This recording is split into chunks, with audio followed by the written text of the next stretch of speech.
For the first time since 1975, North Carolina Central had hopes of knocking off South Carolina State in the 29th Circle City Classic in Indianapolis. And when the dust settled, apparently a new era is about to begin in the Mid-Eastern Athletic Conference, while there may be signs of change at another spot in the southern end of the MEAC. I'm Mark Gray, and the HBCU Sports Nation rolls from Indianapolis and the Circle City Classic. At North Carolina Central University, we're investing millions of dollars in state-of-the-art research facilities, cutting-edge technology, and new degree programs. Selecting a college isn't just about choosing a place to get your degree. It's about exploring the things that interest you, finding outlets for self-expression or critical thinking or athletic ability. So make the best choice, North Carolina Central University, and watch your dreams take flight. For more information, log on to nccu.edu. The 29th Circle City Classic was anything but South Carolina State did jump off early, taking their first drive down the field and setting Nick Belcher up with a 29-yard field goal, and that put them up 3-0. From there, it was all North Carolina Central as the Eagles soared. They tie the game up in the second quarter with a 43-yard field goal from Oleg Parent. Then they blow the doors off of South Carolina State. Arthur Groforth with a 13-yard touchdown run, and just like that, it's 10-3. A little bit later in the second quarter, Tasman Foster picks up a fumble from Caleb Davis, and he makes a house call. 27 yards on the return, and the wheels are coming off for South Carolina State.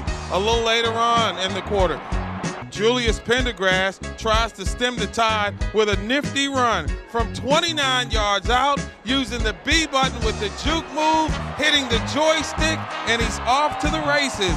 It looked like South Carolina State would get back in it, but Jordan Reed was having none of that. With 38 seconds left to go in the first half, he connects on a 4-yard TD run, and it's 23-10. But then Richard Pugh, in a giving mood, an interception leads to a 9-yard touchdown pass from Reed to Detwan Robinson, and it's 30-10 at the intermission. Throw in the towel. Let's call this one. Andre Clark then puts it on ice in the third with a 40-yard touchdown run, making the South Carolina State defense look like a block of Swiss cheese. And at the end of the day, there were no answers for Bulldog Nation. Only question, as is, where's the offense? Oleg Parent with a 23-yard field goal to cap the scoring, as North Carolina Central, with their biggest win since joining the MEAC, a 40-10 shellacking of South Carolina State.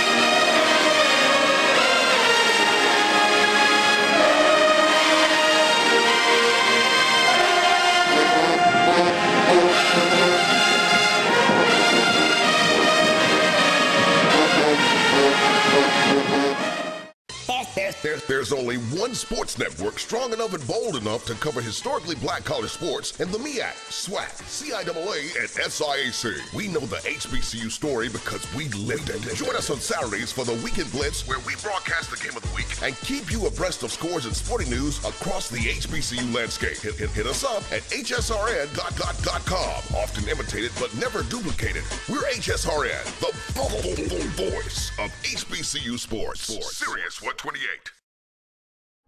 Circle City Classic weekend is a very special weekend for the African American community in Indianapolis. And nestled in the town, known more for a 500-yard auto race in May, is the NCAA, who is becoming more inclusive of the HBCU experience.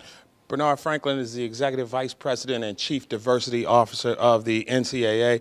Thanks for taking the time to join us and having us in your city, home of the NCAA, Indianapolis. Let's talk about the Circle City Classic for a second. How big is this HBCU event for this community? Well, it's been here for 29 years now.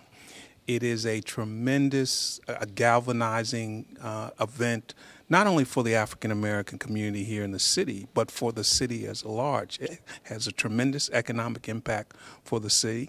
And we just look forward to this rich tradition of HBCUs coming to Indianapolis. How important or significant is the HBCU community to the overall NCAA landscape?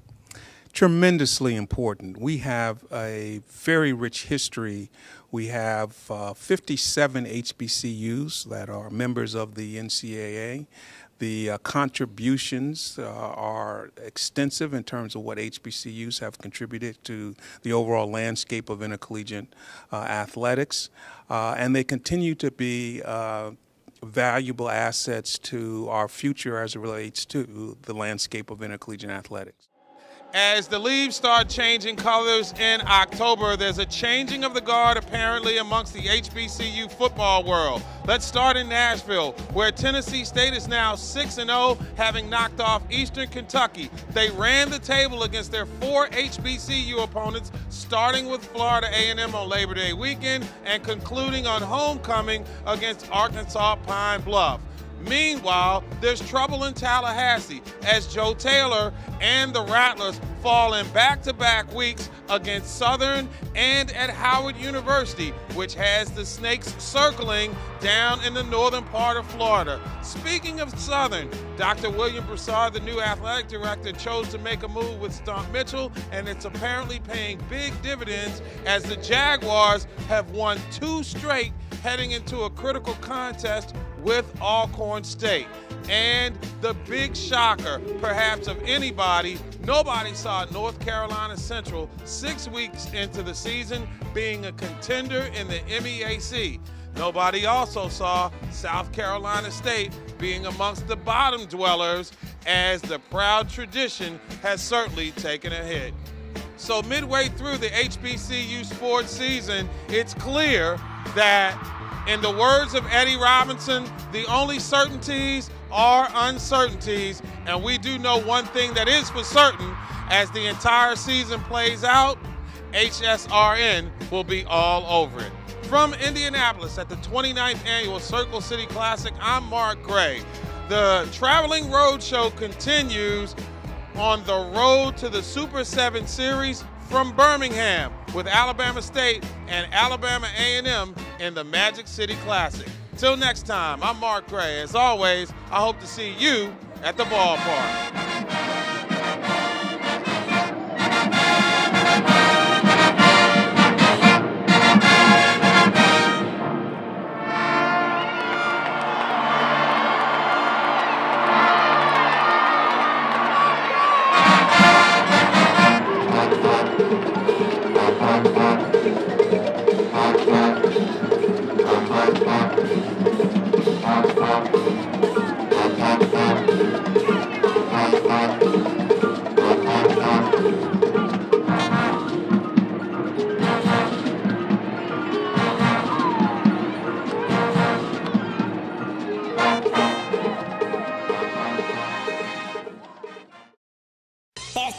There's only one sports network strong enough and bold enough to cover historically black college sports in the MEAC, SWAC, CIAA, and SIAC. We know the HBCU story because we lived it. Join us on Saturdays for the Weekend Blitz, where we broadcast the game of the week and keep you abreast of scores and sporting news across the HBCU landscape. Hit us up at hsrn.com.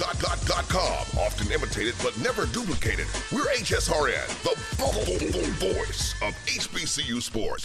Sirius 128.